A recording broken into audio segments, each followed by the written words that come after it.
Welcome back to the channel. Are Republicans more likely to die of COVID-19 because they're dumb anti-vaxxers? That's the claim being made in the lay media. It's been covered on NPR. The news story is entitled, "Republicans' Excess Death Rate Spiked After COVID-19 Vaccines Arrived," a study says. And that study is from the Yale Group, and it comes out in JAMA Internal Medicine. It's a divisive study that claims that politics led to excess mortality. So let's get into it. Let's get into the study. Let's get into the broader issues that I think are being raised here, which is the big problem. Why is it acceptable for academics to pick on political issues and demonize people who happen to be Republicans? So let's get into it. Number one, what is the study? Well, prior to this study done by the Yale Group, there were a number of ecological studies that look at counties, and they find that counties that had a higher percentage voting for Trump had worse mortality than counties that had a higher percentage voting for Biden. And from that, people have inferred, well, that makes sense because Republicans are less likely to get vaccinated. There's some data that suggests their attitudes towards vaccines were a little more skeptical. Ergo, that once vaccines arrived, they didn't get vaccinated, they're more likely to die of COVID-19. Ergo, they're dumb and bad, and they had bad leadership. And that's the narrative that was taking place. That narrative was fueled on social media. Among the largely left-leaning academics, there was the narrative that if only you listened to us, you would have done better off, but unfortunately you didn't. And there was a lot of demeaning comments around particular individuals who died. People would tweet the story of somebody who said they weren't going to get the vaccine and then they later died. And I found it all in poor taste because the purpose of medicine and public health is to take care of everybody, not just people in your own political party. The second reason I find it in poor taste is that there are lots of groups that may have lower rates of vaccination. Being a Republican might be one, hypothetically, although in this study you'll see that they don't have that data. Being a minority, Black and Hispanic, might be another group. Being poor might be another group. We don't demonize groups of people who have lower than average acceptance of vaccines. That's not something we should do in medicine. That's not a fruitful strategy. It's not helpful, and it doesn't address the root cause as to why those groups may be vaccine hesitant in the first place.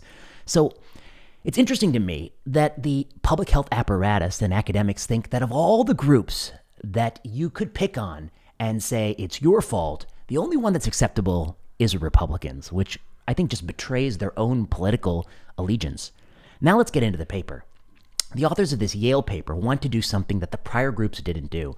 They acknowledge that there could be something called the ecological fallacy, meaning that when you look at groups of people, there's actually an inverse relationship or a different relationship if you looked at individual people rather than the group, that maybe counties that have a higher percentage voting for Trump or Biden doesn't tell you about individuals who voted for Trump or Biden. And so they try to remedy that with this paper, correcting for this ecological fallacy, where they look at individual voters in Florida and Ohio. First problem, why Florida and Ohio? I don't think I ever understood the rationale why those two states. There's lots of states, but they pick Florida and Ohio. And they want to look at individuals, whether or not they voted or had voter registration as Republican or Democrat, and their mortality outcomes in the COVID-19 pandemic.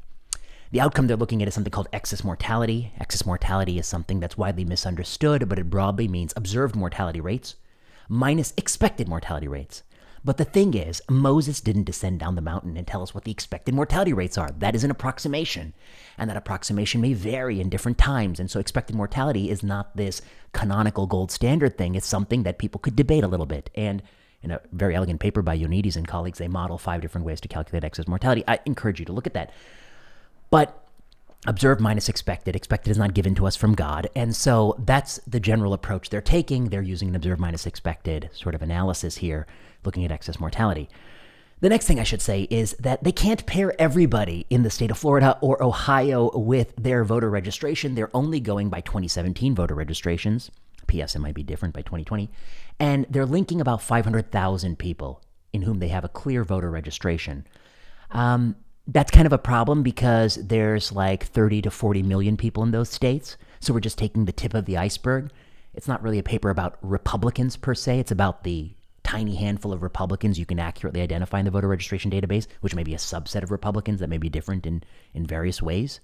The people who register as a Republican may be different than all the Republicans in the state or people who voted Republican in the last election. But nevertheless, that's what they're doing. And they're following them out in time. They have arbitrarily chosen a date of April 2021. as when adults were all vaccine eligible. And they're looking at excess mortality from March 2020, when the COVID-19 pandemic begins, to April 2021. That's one period, the pre-vaccine period, and then April 2021 to 2022, which is the post-vaccine period. Interestingly, they're not bringing their analysis all the way up to 2023. They're looking in the past. And I will show you the figure on the screen right here. And that figure is basically showing you that pre-pandemic, excess mortality in this tiny subgroup of 500,000 people was largely balanced between Republicans and Democrats. Yet when the pandemic began, the excess mortality kind of bounced around a little bit. In the beginning, it looked like Democrats were doing worse. It did look that way to me. And then by what it looks like to me, by kind of September, October of 2021, the yellow curve is higher than the blue curve, suggesting excess mortality was higher than Republicans. They have arbitrarily, or they've chosen to draw the line in April 2021, not arbitrarily, that's when they think everyone's vaccine eligible. And then they measure beyond that point, and they show Republicans have worse excess mortality.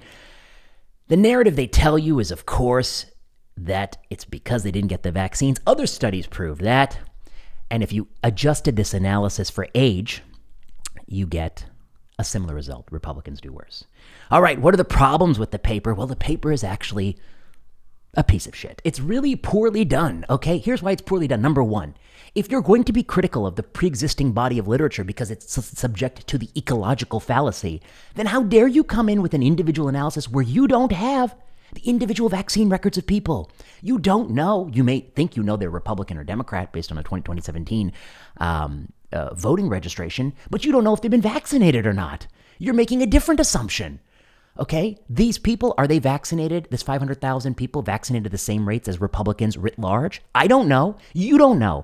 And come on, how hard is it? How hard is it to link a person to their voter registration to their vaccination status? That should be the prerequisite to doing this kind of analysis if you wanted to do it, which I don't think you should because it's divisive and not useful, which we'll come to at the end. The next thing I'd say, linking somebody is based on names, and those names are very unreliable. They write in their supplementary appendix that they have something like a 57% probability of a real match to declare something a match.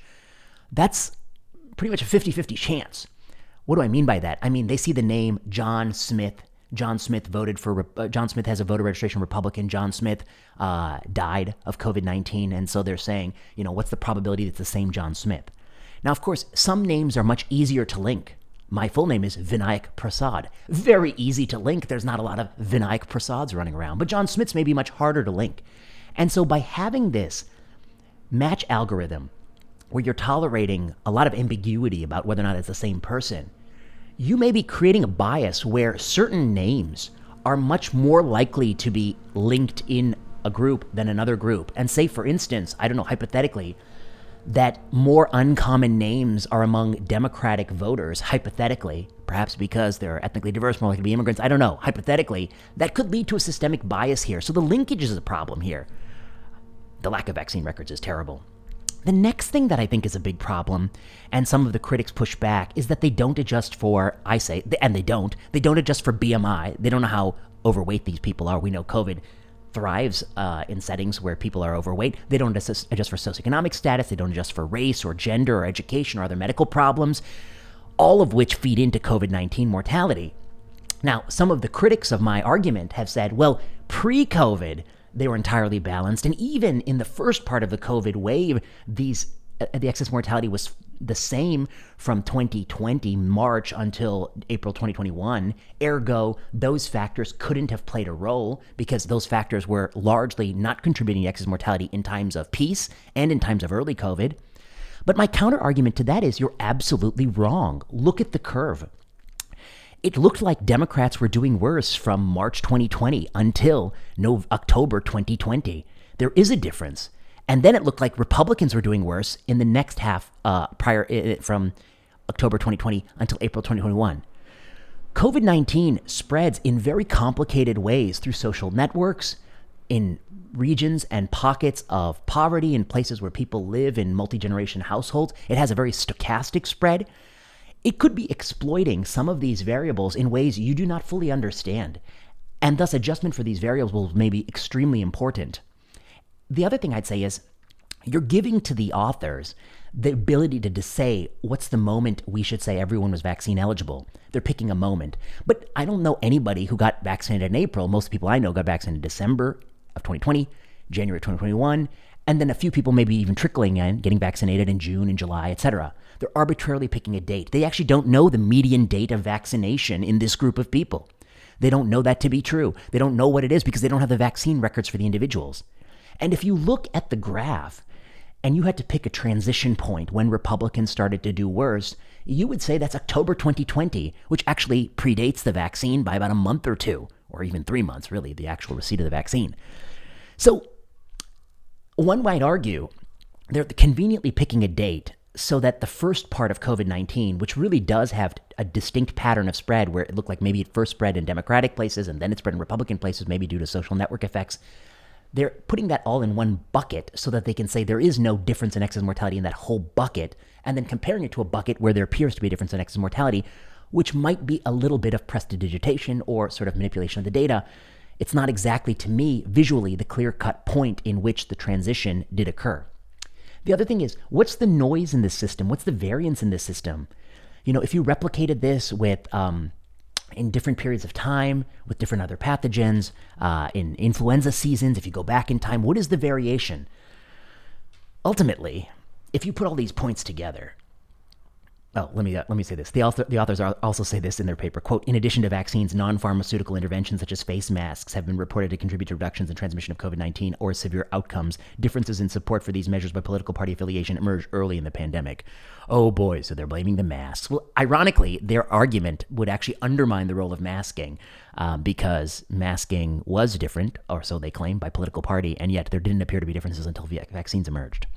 All right, let me get to my big take-home points here.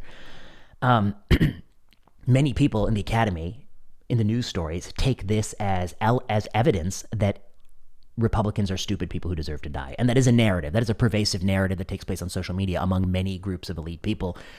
It's bigoted. It's horrible. You could say the same thing for marginalized socioeconomic groups, and yet no one would find that tasteful. In this case, it's also distasteful. Second point, of course, older people who hadn't yet had the vaccine, who got infected with COVID-19, had higher death rates than people who had chosen to get vaccinated. That's not a Republican or Democrat issue. That's an issue for any of those individual people who chose that. And they may have differences based on race and economics and voting status. So why focus on those group categories when you can focus on the actual issue? The third point. The success of a vaccination campaign is actually not, in my opinion, the excess mortality thereafter.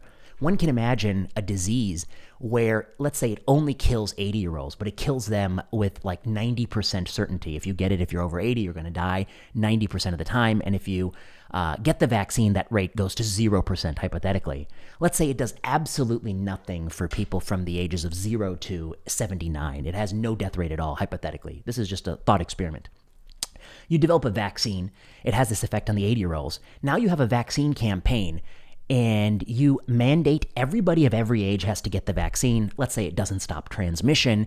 And in younger groups of people, actually, let's say it actually has some side effects. It knocks people out of work for a day, lots of people. It actually has a rare side effect of myocarditis, 1 in 3,000 in young men, which rarely may have long-term cardiac sequelae like arrhythmias and all sorts of problems people have to deal with. Some people going into heart failure. But you mandate everyone, and you actually put a gun to their head and say, if you don't do this, maybe not a gun to their head because then you're going to pay the mortality penalty, but you put them in prison if they don't do it. You're going to get a lot of the 80-year-olds vaccinated, and you're going to get a ton of people vaccinated who, let's say, hypothetically didn't need to be in this scenario because their death rate was 0. Your excess mortality is going to look better than a group where you just let people choose, but you're not taking into account the harm you have done to hundreds of millions of people and forcibly subjecting them to vaccines that didn't improve their outcomes and may have deleterious outcomes years later in mortality and other outcomes that you're not measuring. You see my point? My point is that excess mortality during the peaks of COVID is not the full measure of a vaccine program. It has to also include the loss of freedom and liberty among people, coercive pressure, harms that account to people at very low risk of bad outcomes from the vaccine product. Those all have to go into your calculation. That's not being included here. And so a hypothetical draconian regime that mandates treatments in millions and millions of people who don't even have the disease or don't even need the treatment that regime could look better if there's a subgroup of people that actually do derive significant benefit by a crude excess mortality statistic. So that's a broader point to say that, I think the entire premise of the paper is flawed. The other point I want to make is there is a democratic failure that nobody wants to study in the academy, and that's why was the vaccine approved? Why was the press release coming out several days after the election and not prior to the election? And if you want to know the answer to that question, you have to read my preprint on Zenodo about the vaccine history. But long story short is that Pfizer made a protocol amendment to the original vaccine study to look not after the initially pre-planned 32 events, but after more events accrued at the first look. That decision, in my opinion, does not have a valid statistical justification. And that decision ensured that the vaccine readout would occur after the election, which was something that Pfizer wanted. In fact, there's a nice stat article where they talk about how Albert Bourla specifically requested that people don't run the PCR tests on people who are testing positive in the randomized trial.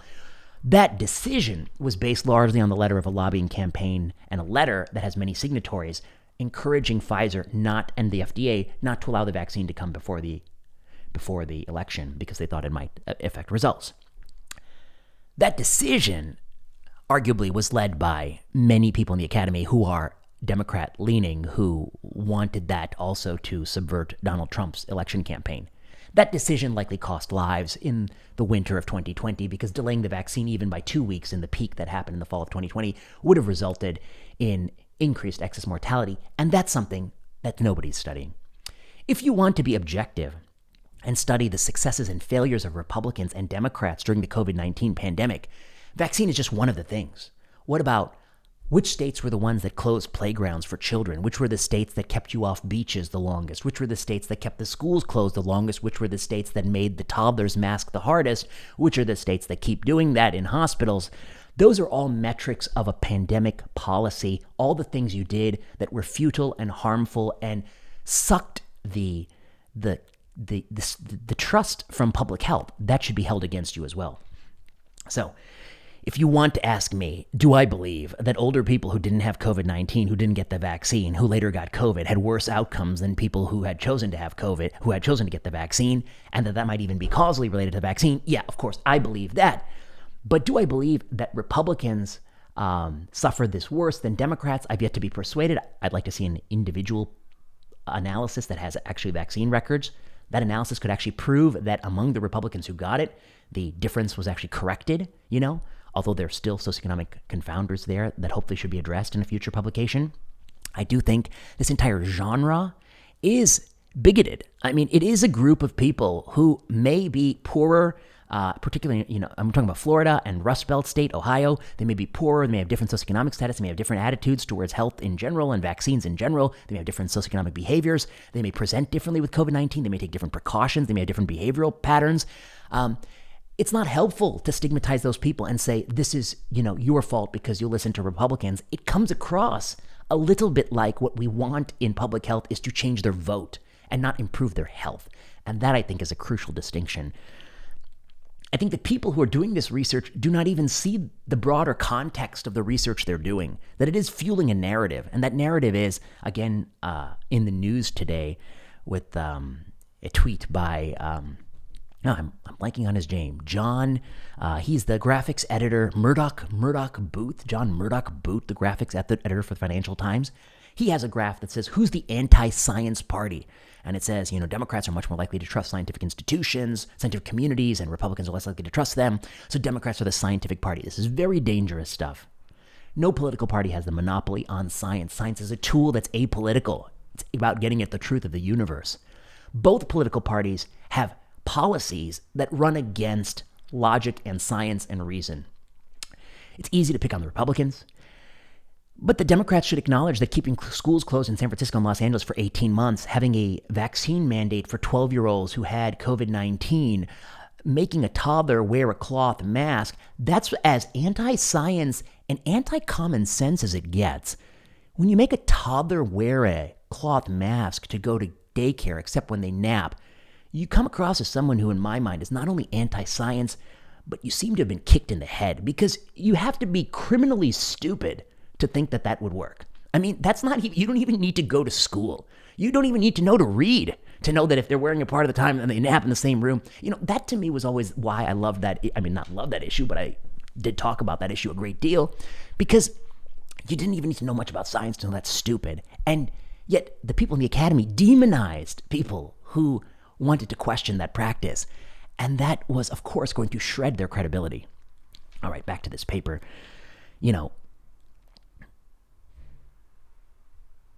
Republicans' excess death rate.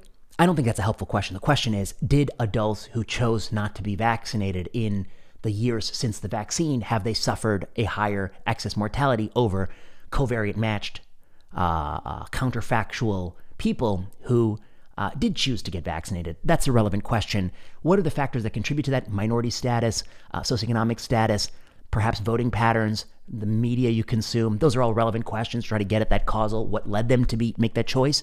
But singling out Republicans as a group you can demonize and not poor people, which would be horrific to say, poor people didn't get vaccinated like rich people. Look at them. They're so dumb. That would be a horrific thing to say. But yet it's acceptable to say that for Republicans, especially when you don't have BMI, you don't have socioeconomic status. And this whole pre and post vaccine analysis to say that those differences couldn't have mattered because excess mortality was balanced, that's hinging on a particular data cutoff that you have chosen that you don't have basis to choose because you don't have individual vaccine records, where for the early part, Democrats did worse and the second part, Republicans did worse, so that it cancels and it looks like it's neutral, even though it's not neutral. It's spreading in communities and complex social network behavior, and then you're just cherry picking a period of time thereafter. That's very bad to me. Bad analysis. If you're going to do this, do it right. Do it right and look at many different variables, even the variables that, all the variables might lead someone to vaccine hesitancy. And if you really want to indict a pandemic response, you need to look at everything. Loss of freedom in the absence of gain is a harm. It is a societal harm. It's a moral harm. It's a spiritual harm. It's a harm towards democracy. Loss of freedom. Taking the rim off a basketball hoop. That's a penalty you should pay. That means you're stupid. You were stupid. Everyone knew. I knew you were stupid. At the moment I knew you're stupid, I knew you're stupid now. But you couldn't even say you were stupid because the climate was so hostile back then, and I find that quite distasteful. So when I see Megan Rainey, the dean of Yale Medical School, who, in my opinion, got most COVID-19 policy wrong, say that, quote this article and say leadership matters. That's her takeaway from this Republicans Do Worse article. That to me is nakedly political. She's basically saying that Republicans had worse leaders and that's why they have this higher excess mortality in this period of time. It's not looking at the truth. And the truth would be, as an apolitical viewer looking at COVID-19 policy, I conclude that DeSantis is actually pretty good. He's probably the best of the governors in COVID-19 policy. He kept schools open the longest. His excess mortality is not that different than other states that do drastically different things. Sweden is the best globally. They preserve freedom. And, people say, oh, well, they did the worst of the Nordics. They did the worst. Why are you comparing them to the Nordics? Compare them to the world. Compare them to all of Western Europe. They did about the same as everybody else because people ended up in the same place. The difference is they didn't panic and overreact and do a lot of stupid things that don't work. And history will likely vindicate Sweden. And particularly Anders Tegnell, who is an extremely courageous person. All right, those are my thoughts here.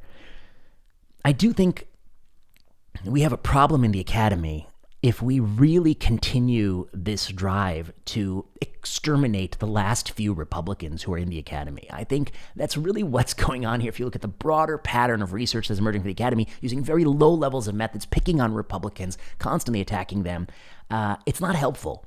It's not going to be helpful going forward. This paper actually, in my opinion, doesn't prove anything. Everything I believe before I read the paper. I'm not actually persuaded by this. I actually don't know if these 500,000 people who were in the voter registry in Florida and Ohio have anything to do with the average Republican in Florida or Ohio, okay? I'm not sure they have anything to do with that. I'm not sure if these people, are these the same people in 2017 who voted for Trump in 2020, or did they switch their vote? We don't know. Did they get vaccinated or not? We don't know. Are they overweight or not? We don't know. Did they change their behavior or not? We don't know. And yet it's making a very strong conclusion that excess mortality went up because of some action they didn't do. They don't know that. If you want to make this claim, you've got to nail it. You've got to nail every step of the way. This is very sloppy science. And then the last thing I'd say is, if this level of sloppy science was used to make a claim about any other group, from a poor group to a racial group to an ethnic group, it would not be in the journal. The journal would say, my God, this has lots of negative implications for this group of people. And we wouldn't want to put that out there unless we could really connect all the dots, and you actually showed us why it would be useful to do that. That would sort of be the burden on the journal. But of course, in a world where there are few Republicans in academic medicine, yeah, of course, this is going to fly through, and people like this narrative and to demonize them. And so those are the broader sociopolitical issues around this paper. I'm not persuaded by the paper. I think the paper is a shitty paper. And I think that, I think it languished on a preprint server for a while, if I'm correct. People can put that in the comments. Am I wrong about that? The other thing about age, they adjusted for age, but they have binned ages, like 25 to 62 is all in the same bin. Did they adjust for numerical age, or did they adjust by bin? And if you adjust by bin, you have a big problem, because even within bins, 66 and 74 have drastically different COVID-19 outcomes. And what is the variance of the system? If you have a pandemic spreading through communities that move through communities in sort of unanticipated waves, isn't it possible you could get it flows through Democratic pockets and then it flows through Republican pockets because these communities may not intermix as much? What is that kind of dynamic and variance even in the absence of therapeutic interventions? We have no sense of that, okay? We have no sense of these things. So to make such a strong causal claim, you really need better data. And I think many people are blinded to the fact that it fits their narrative. It fits the narrative they like, and that is a huge problem in science. All right, this was a long video and at times quite complicated. Hope you learned something. I'm thinking about it more, and I'm going to write a piece on how do we actually judge a pandemic response. Excess mortality is not it. And I think the particular thing that's most interesting to me is that transition point, which has nothing to do with when vaccines were available. When vaccines were available to everybody and when people actually got vaccines, the majority of people got vaccines in each of these two groups, those may not be the same date either. The authors are making an assumption there because they don't have vaccine records. It's a lot of sloppy stuff. Sloppy paper, failed, shouldn't have been published, at least in that good journal, maybe in a trash journal.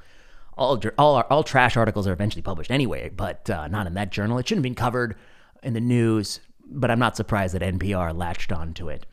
Pro-toddler masking, pro-school closure, the pandemic's hashtag still going, not over. NPR, of course, they like this too. All right. If you like this video, you need to do like, subscribe, comment, leave a message below. I'll be back with more videos. And put in the comments if you want me to talk about specific things. Until next time.